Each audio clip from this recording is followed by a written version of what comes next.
Okay, is that on? Okay. Well, hello. This session, Getting to Know Research Impact, was put together by Elise and I to talk a little bit about what kind of research impact people are looking at when they're trying to measure their own scholarship, what you can use to promote your own scholarship. There's lots to it. There's entire graduate level library school classes about this, so it's kind of tough to put it all into one. So today, we're basically going to go over why impact matters, definitions and the importance of impact. We'll go over that very briefly. Mostly, we're going to go into how the impact can be measured, and these are journal level, author level, and article level metrics that you need to know about when talking about scholarly impact. Also, what scholars can do about their upping their visibility and their profile, and then a little bit about how you can go about doing some things now. So we'll give you a quick checklist. First, why impact matters. What impact is the demonstrable, depends on how you want to say it, contribution that research makes to academia and society. So that's the official definition of what research impact is. And the advantages of knowing your impact and doing things that are measurable in impact is A, you get credit for it. Tenure and promotion, accreditation purposes. I know the business school specifically has a lot of impact measures they need to prove. And, WUs, workload units is an increasing thing that St. Mary's faculty are talking about. And how can they prove that this research is impactful enough that they can get some workload units for it?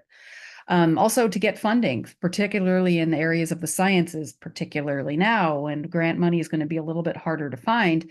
Can they prove their impact, the researcher's impact, to be able to get the grant applications, or the return on investment of renewing grant applications? And also a part that we don't think about a lot is getting partners and learning about other peers and potential collaborators. Something I learned from a business faculty was, even if we don't have the resource, it's my job as a scholar to find someone who has that resource and partner with that person. And one of the ways to do that is to really let people know what you're working on and what you have going for you. Of course, there are controversies in it, and I'm going at this from a positive perspective, but I do acknowledge that there are a lot of controversies with research impact. One particularly is gaming the system. This is basically a quantitative method, quantitative measures of something that is often, can't be measured quantitatively. So they can be manipulated. Big publishers have a lot of sway, so their numbers are always going to be a little bit more inflated. People who know how the systems work can game the systems a little bit, and we'll talk a little bit more about it later. One thing that really bothers me is that it's only one part of the story. Not all things can be measured quantitatively. Simply, maybe only one reader read it, but if that reader is the most important person in the world, then you only had one reader. But it means more than that. And also, no one size fits all, especially at an institution like ours where we have all different disciplines. One measurement may not work for everything. So those are some things to keep in mind as we talk about these and some of the shortcomings. So the bulk of what we're going to really talk about is how impact can be measured. And this is going to go into just a little bit about the journal, the authors, and the article level metrics. And again, these are quantitative metrics that you'll want to know about. There are hundreds of them, and these are just some of the big ones you've probably heard about, and they're the ones that come up most regularly. It's not an exhaustive list. Even though there's this many, it's not an exhaustive list. The journal factors measure one thing. There's some factors that cover both the journal and the author, and then there's some alternative metrics that really go down into the article level. So even if you have a great article in a not so great journal, you still have a lot of impact because of these other metrics. So I'm going to go over each of those a little bit more specifically. The big one, Journal Citation Reports, JCR. This is a product of Clarivate, formerly Thomson Reuters, so it's pretty common.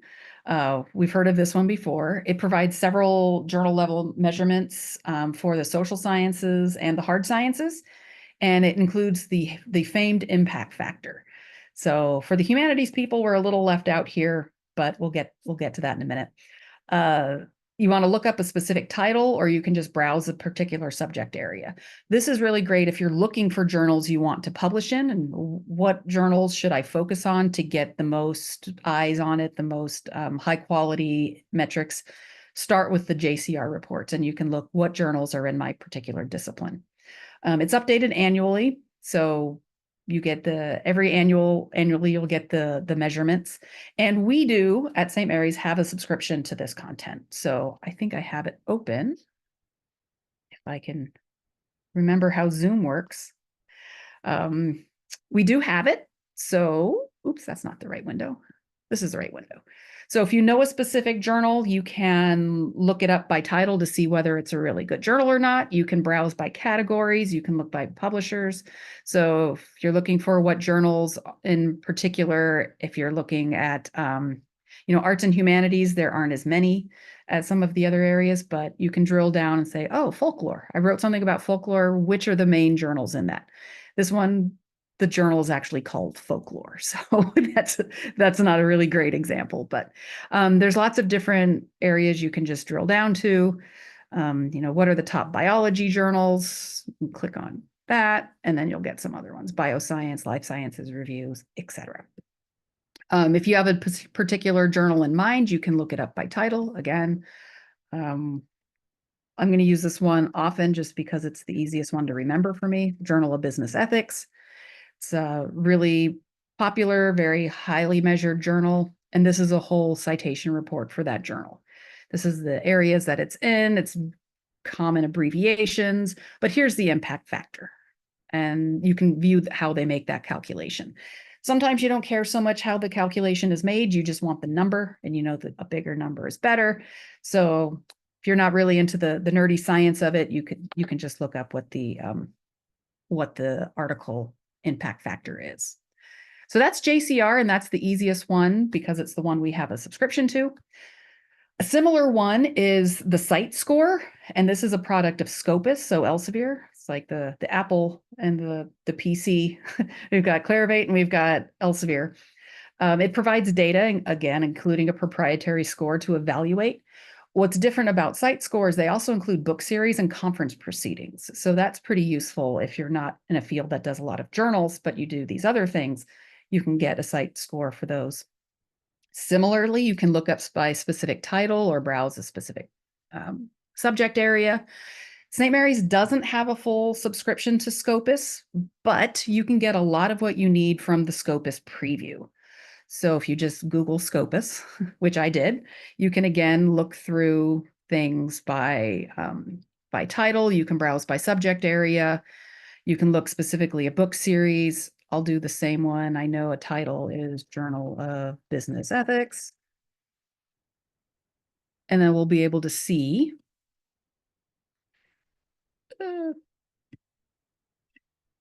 Hopefully be able to see.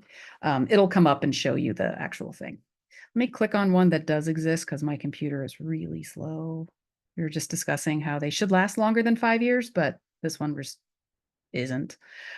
So this is what it would show. It would show the CITE score over here. It'll show the Journal Citation Report, which we'll talk about in a minute, and some other information. So you've got rankings, you've got all kinds of really fancy stuff. So you can get pretty much all you need from CITE score via the free version, the Scopus preview. SCImago, or the Science or Scientific Journal Ranking, the SJR, it's a product of a somewhat mysterious data research lab in Spain. You can't find too much about them, but they aim to be an indicator of the prestige of scholarly journals and also of countries in particular areas. So which countries really taking off in this particular area. It uses Scopus data. So that's another kind of backdoor way to get the journal information. They're kind of partners, but they're not 100% the same. You can look up specifically titles. Those specific titles are, again, browse subject areas. You see kind of a theme in that. And it's freely available, which is really nice. And a lot of places use the SCImago, the SJR, because it's free and everybody has access to it. So again, you can just Google SCImago. What does it stand for? No one quite knows. I thought it was Journal Citation something, but they think it's Science Mago something. You can look up any journal of, let me do that, business ethics, and it will give you some information about that journal. So there is its own proprietary ranking there, the H index, which we'll talk about in a little bit, the scope of what they do. So they get a lot of this from the journal publisher. Not a lot of information, but it does have a score. And sometimes when you're doing impact, you just need to give a score, and there you can get a score. It has a lot more journals and includes humanities and all the other areas. So sometimes if it's not in one of these other areas, it will be in SCImago. So that's also another area to look. If your journal's not been covered in one area, look in the other one. Another thing, it's not a particular database to go to, but you can always look for acceptance rates. That's a key impact factor of, is this a high quality journal? The percentage of articles that get published, can rank some of its prestige. That information is often available from the publisher because they want to brag about that often. But you can also find it in something like Cabell's, which I'll talk about in a little bit as well. But acceptance rate, it's not a score, but it is some kind of percentage you can use to prove that your journal is highly rated. Cabell's. This is a subscription database that it started as a directory of verified business journals, which I thought was kind of interesting when I was researching this, that it was specifically for business. It later added analytics and metrics. So instead of just saying, hey, these are good journals, it started to add in some of their own proprietary metrics. They also worked with the creator of Beall's List, which has some fans and some not fans. That was the beginning of the predatory publishers list. And so they've worked with that person to come up with their own list of what they used to call the blacklist and the whitelist. Obviously not great. So they've renamed it predatory and predatory list. And those are publishers you don't want to publish with, that don't necessarily have your best interests at heart. Inclusion in Cabell's is a good thing, but exclusion from Cabell's doesn't necessarily mean a bad thing. They're very limited in what they cover. And SMC does have a subscription to Cabell's, but only the business portion. We had to buy that for AACSB reasons way back when, and we don't have the funding to add in the other pieces from the other schools. So hopefully maybe we can expand out one day, but for now we only have the business portion of Cabell's. And again, always remember, inclusion in Cabell's is a good thing. Exclusion from Cabell's doesn't necessarily mean a bad thing. Google Scholar metrics. These are increasingly commonly cited because, again, they're free and available to everybody. These include the H index, which again, we'll talk about in a little bit. Shows rankings based on H index for the top journals in particular fields. It also is annually updated. I meant to open that window and I didn't, so let me go and go to Google Scholar. And when you're in Google Scholar, the best place to get the metrics is you go up here to the little side hamburger menu, and then you go to metrics. And then their number one ranked journal is Nature. Again, you'll notice a lot of these are scientific. That's because science really goes a lot with these kinds of metrics. But you can also you can view them all, but you can also browse by different areas as well. So you can play around with the scholarly metrics in Google as well. Okay. Disciplinary guidelines and lists. So again, as the business librarian, I know these. Your field may have them. If you do know any particular lists of top journals in your field, feel free to send them over and we can include them in these slides. But something like the ABDC, which is always fun to say, the Australian Business Deans Council, they've come up with a list of journals that these are the top journals that we think are highly credible. And if you are looking for a journal to publish in a particular field that gets a lot of credit, you might want to look at one of those lists and say, is this journal I'm interested on that list? The Academic Journal Guide from the Association of Business Schools is another one. So even if it's not in Cabell's, it's in the ABDC list, that's a good thing. And again, look in your own field and see if the target there is for you. Okay, H-index. So H-index you may see once in a while. It's fairly new, well, I guess 20 years old now. And it came from an article in the Proceedings of the National Academy of Sciences of the United States of America, which is always a mouthful of title. It has kind of become a standard journal and scholar level metrics of importance or significant impact of the contribution. And it is a calculation. There's math involved, but it's basically the number of papers that someone has written have received at least that number of citations. Stick with me there. So if I wrote 5 papers and 3 of my papers have 5 citations, I have an H index of 3, which means 3 of my papers have as many citations as papers I have. Somehow that comes out to a good thing. If you have 1 paper that's been cited once, you've got a score of 1. So yay. Luckily, you don't have to do those calculations. Things like Simago and even, as we mentioned, Google Scholar does that calculation for you. So you can just look up yourself and see what kind of H index is involved. Again, it's really complicated. Other people have done the number. You can just look for that number. Okay, Web of Science, another one to consider. Now it's a part of Clarivate, the same owners of Journal Citation Reports. It's an index of a smaller set of the top journals.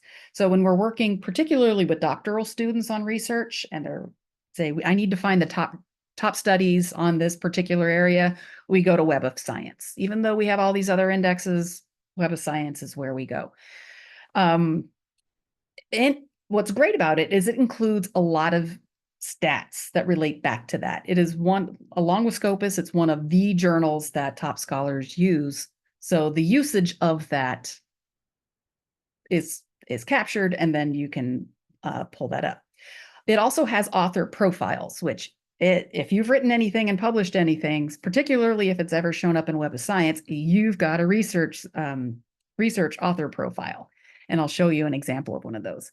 And that automatically, without you having to do anything, collects a lot of your citation information, your H index, and all that other kind of fun stuff.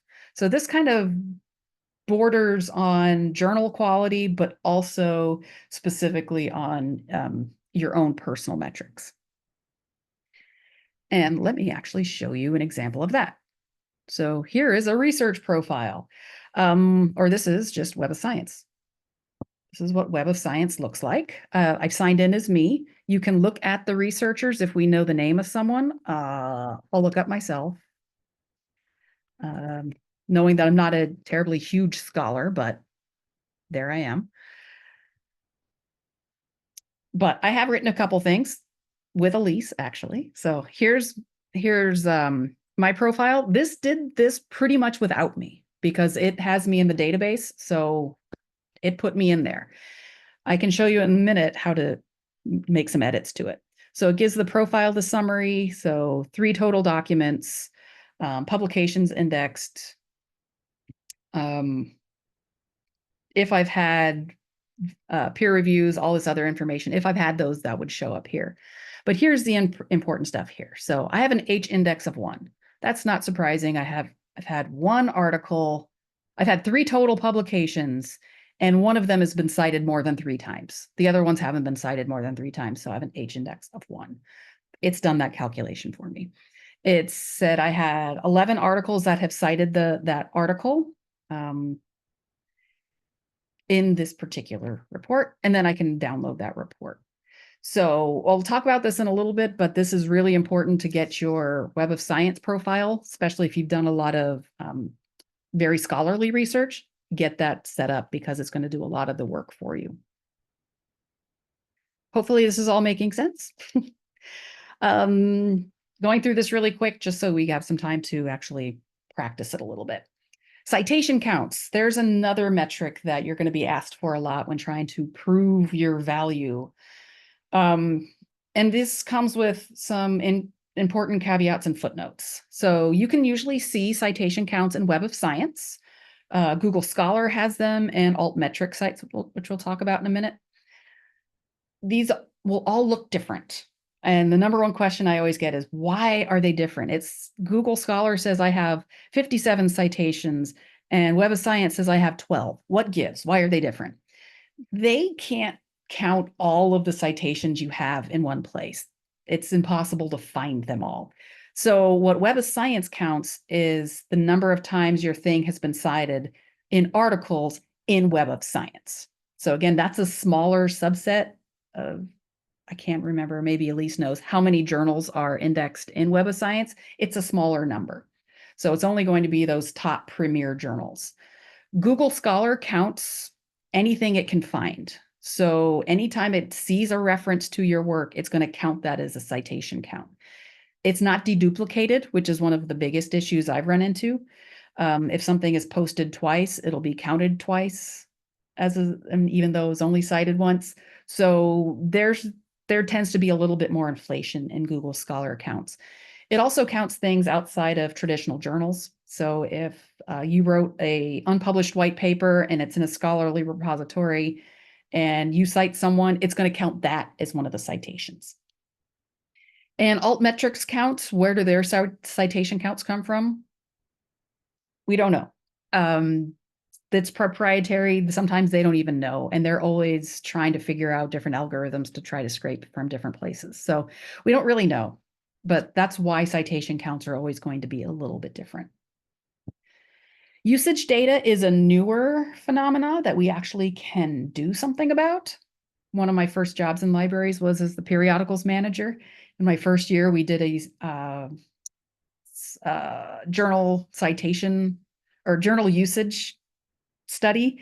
And what we did was count every time we had to reshelve a journal. That was the way we knew how something was used.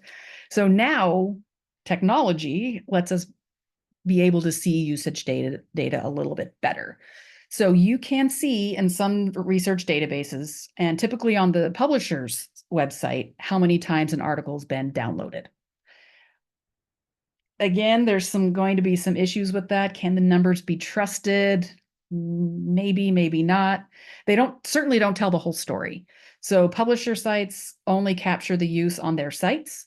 So if the Journal of Business Ethics posts an article on their website, on the Springer website, and it has 15 downloads, means people downloaded it 15 times from there. But it's not going to know that people downloaded it 15 other times from online content somewhere else. So that can sometimes be an issue. And also what counts as a use varies by platform. So sometimes if it's opened, it's counted as a use. Sometimes it's only counted as a use if it's downloaded. So there's some standardization efforts with this called sushi that libraries are always following. So we get as best usage data as we can, but it is still pretty inconsistent. Altmetrics, I mentioned I would mention this. So this is an effort to count current, widespread, public, and diverse use beyond just the scholarly community. So this is an example of, it takes a long time for something to show research impact if it's been published in a traditional journal. I think you did the study, it took a year. You published the study, peer review took a year. It actually took another 6 months or so to get in the journal. So it's already 2.5 years old. It's going to take people a year to do a study and cite you. It's going to take another year for that to get published, and so on. So eventually the work you did today won't get cited for another 2 or 3 years. So what altmetrics has tried to do is capture the current conversation around articles. So it's looking at social media posts. How many times has your article or your research been tweeted about, or posted on X or Facebook or Blue Sky about? How many times has it been brought up in a blog or in a comments section of a blog? They also like to measure what they consider predictions of future use. So even if you haven't written the whole article yet, but you've read the article and you've saved it into a citation management system, something like Zotero, it captures that as some kind of an alternative metric. Again, they use download data, usage data. If 50 people have downloaded this article, the chances are someone might cite that in the future.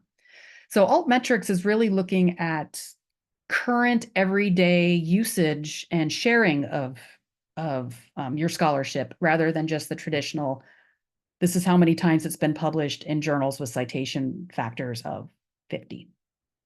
They're really popular. PlumX is one that we have PlumX built into or offered within our own scholarly profiles. So we'll show you that in a minute. When you look up yourself in the scholarly profile, if something has been captured by PlumX, you'll have this little splotchy graphic that shows you your alternative metrics.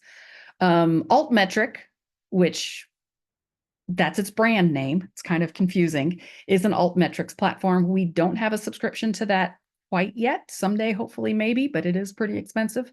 They're kind of the leader in this, and you'll see that a lot. So again, PlumX, we already have that data for you. Altmetrics is a little bit different.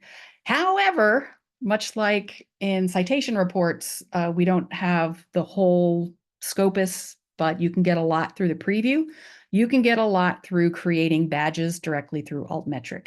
You just have to do it one by one. And I looked up an example. This is actually from a School of Science here at St. Mary's example. I just put in the DOI. I searched altmetric and wanted to make a badge and put in the DOI, and it created this altmetric badge for me, which gives it an altmetric score of 22. It's been mentioned by one news outlet and 2 blogs, 3 ex-users, 82 dimensions, which they call citations, which either means it's been cited or saved. Readers on Mendeley, which is kind of like Zotero, 125 people have saved this to use later. So it does give you a lot to go on even without the full subscription. If we had the full subscription, you'd be able to see more. So hopefully someday we'll be able to add that. So yeah, even if you don't have it, you can go ahead and look that. And you can also put this badge on something else. In the slides, which we'll share, there's a link to how to create the badge. So you can go ahead and put that on your own website or wherever else you might want to put that badge. Okay, so that gets us to what scholars can do. So those are some of the metrics. That's, if you're watching the recording, go back and look more at something to refresh yourself. But what can we do about these? How can we update our profile, increase our visibility? A lot of the questions that you had. First thing is, and some of you had direct questions about this, is choosing your outlets wisely. So if you really want to increase your metrics and say, I publish in the top journals, go ahead and start looking to publish in the top journals. So you can decide your own threshold of what really makes a great journal. Is it on this top list? Does it have an impact factor of a certain number? Is it in the top percentage of an impact factor in my particular field? Is it indexed in the top databases?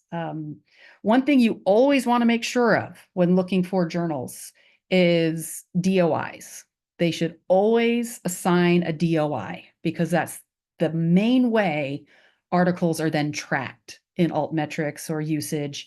It's kind of like the social security number of the article. If it doesn't have that, it's not going to be able to track quantitative data. So always make sure your field is really on the DOI wagon.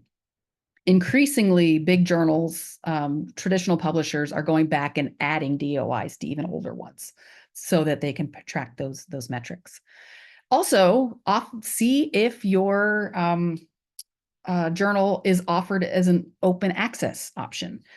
Open access sometimes gets a bad rap as kind of a pay-to-play kind of game where if I give you this much money, you'll publish my article, and then I get an article published.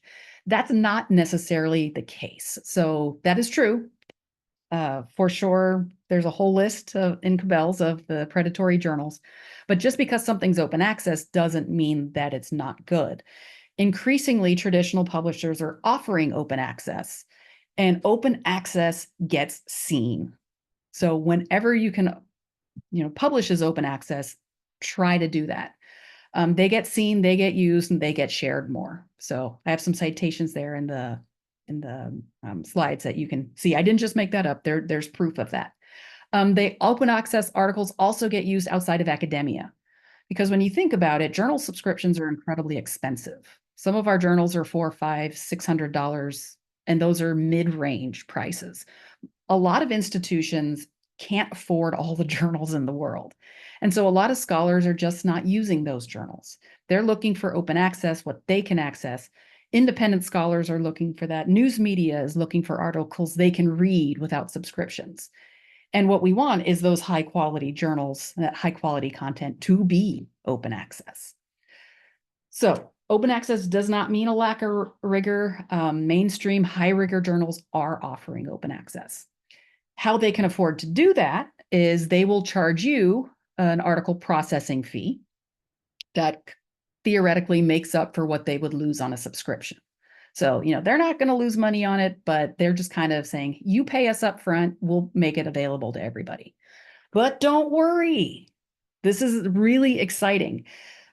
Part of our agreements with publishers, when we buy their packages or subscribe to their journal packages, they're giving us what they call a transformative agreement that covers the article processing fees for our faculty. So for instance, an example is, I can show you which journals are there. Let's see. The American Chemical Society, the Association of Computing Machinery, Cambridge University, the Company of Biologists, Elsevier, Springer Nature, which Springer and Nature, Springer is a lot more than just science, and Wiley. So if you're looking at a journal, in particular, Journal of Business Ethics, it is published by Springer Nature. If your article is accepted, they'll give you an open access option, and you can check off yes. It'll know that you're at St. Mary's, and it will waive your fee for you. And we just had a faculty member publish in that journal, which is why it's in my head. And that saved them over $3,000. The article processing fee was $3,600 or something. And they didn't have to pay that because that cost was eaten up in our subscription amount. So free to you to make things open access. That article is going to be seen a lot more because it is open access. Get seen online. That's another thing you can do to up your profile, get seen more, get more metrics.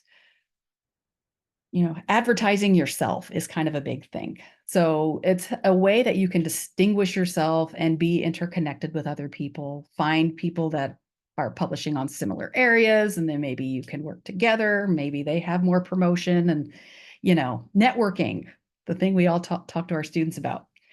Some big IDs and profiles you should have as scholars are a Scopus ID. This is automatically assigned to you if 2 or more of your works are published in articles that are indexed by Scopus. So a lot of you who are not brand new into your career, or if you have a few articles already published by Scopus, you're automatically going to be given a Scopus ID. And all you would have to do is come to Scopus, even though, we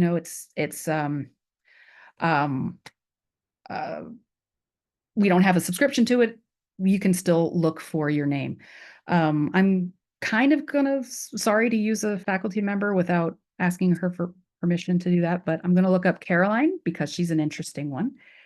Caroline Burns, she's in School of Business. We can find her. There she is. You can see St. Mary's College of California. There she is. And if we click on it, we'll be able to see what her documents in Scopus are and also what her Scopus ID is. So again, it'll give you some metrics here. It'll say which articles are there. The other thing that's important is sometimes you may have alternative names, and that's going to be an important thing to look up. You might have to look if you have 2, and then you can merge them together. She's a case that has published under 2 names. So she has a lot more under her other name. Claim your profiles. It'll actually ask you right there. Sign in, even though you don't have to have a subscription to the whole set. Sign in, make your own account, and claim your profile so that you can do the merging. Another one you should have, absolutely should have, this one has stood the test of time, is an ORCID ID.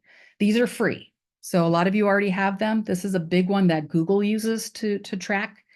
You can just look up ORCID in Google. You might find yourself already there. Claim your profile and make sure all the information is correct. And then make sure you have those IDs to put into other things. Look at your Google Scholar profile, the same thing. Google Scholar got you in there, whether you thought it or not. And you can, look up yourself. Oh, got to go back to the main Google Scholar. You can look in your profile. There you are. Sign in as you, claim your profile, make sure you have all of the things you want included there.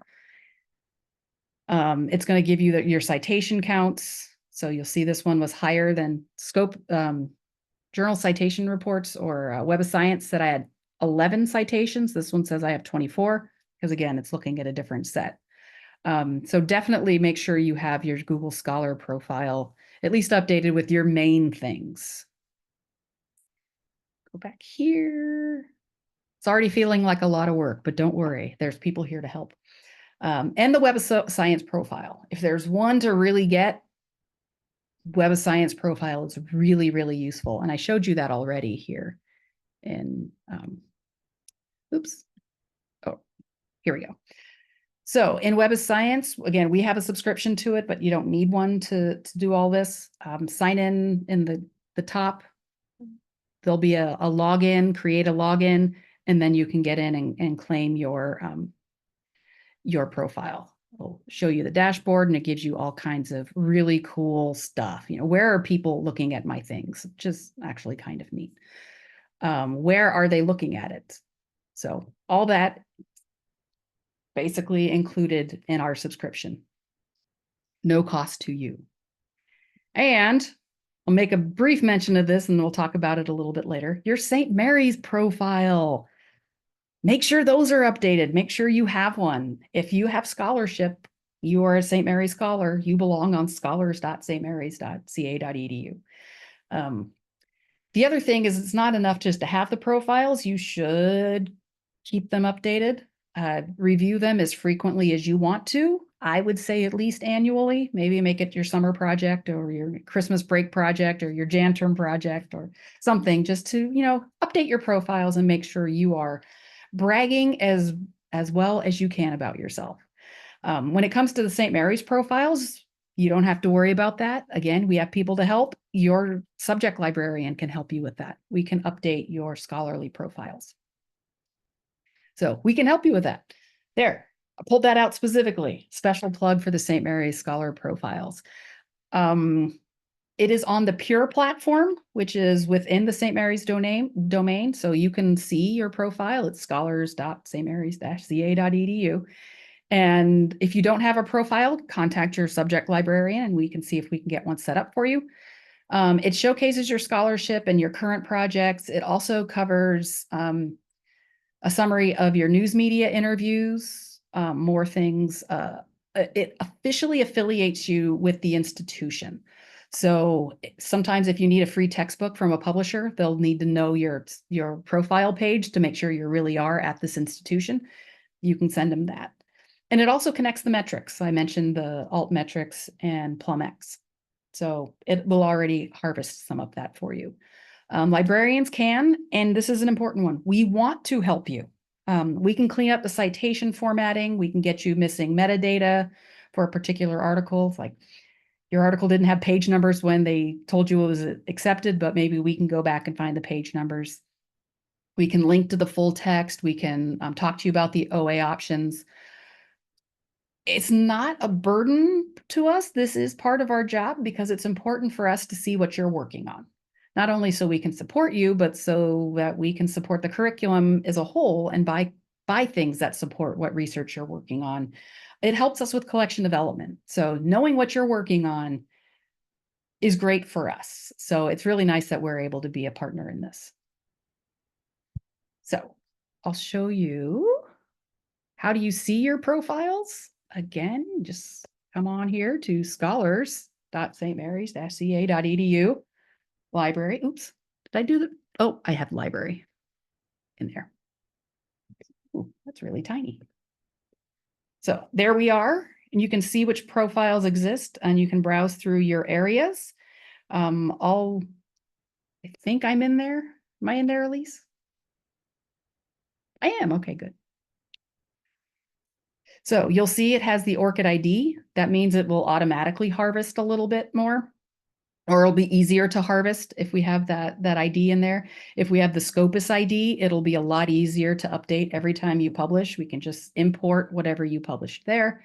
You can edit or tell us what you want added here to your personal profile. It'll give you your educational qualifications, and then here's the research output. And I don't know if any of mine have the little PlumX thing. Just funny because one of the articles is about PlumX. There it is. So this is an article that was published in a journal, and it gives us that PlumX. It's been cited in 13 times in Citation Index. It's been downloaded 378 times, and it's been captured for reading later 51 times. So we can see more information about it there. So ta-da. So if it's in your scholarly profile, we'll be able to see that little splotch automatically. Elise, is there anything you want to add about scholarly profiles? Nope, this is all good. Thanks, Okay. Sarah. Elise oversees for the most part. The individual librarians can do most of it, but when it gets challenging, we ask Elise. Okay, and reflect and explore. This is kind of the end of it. Think about metrics, look at the tools, and set up your own plan. So remember, metrics have issues. There can be a lot of gaming the system. So there's lots of biases are reflected in citation counts. I have some citations in the slides for you. One of the ones that surprises me is still to this day, even with APA citation being the way it is, where you can't see gender, men are more cited than women. That continues to be an issue. So there's a lot of citation bias in that. Also, men tend to cite themselves more often. So that bumps up citation counts. So there is some issues in citation counts. Those with technical skills and knowledge are more able to drum up altmetrics. So even you all now know if you publish something and then go out and put it on Twitter and then have your friends retweet it a few times, you've got some altmetrics. So people who know what they're doing can drum things up a little bit more. And, it's knowledge and that is power. So you all have that knowledge now. Google Scholar has fuzzy edges, is what a lot of people have referred to it, and defines scholarship pretty broadly. So in some areas, that's really, really useful. A lot of the areas in humanities doesn't get some of the scholarship credit that it deserves, but Google's kind of leveled the playing field that way. But they also include some things that are not terribly scholarly. So the numbers get a little dicey when we look at just scholar numbers.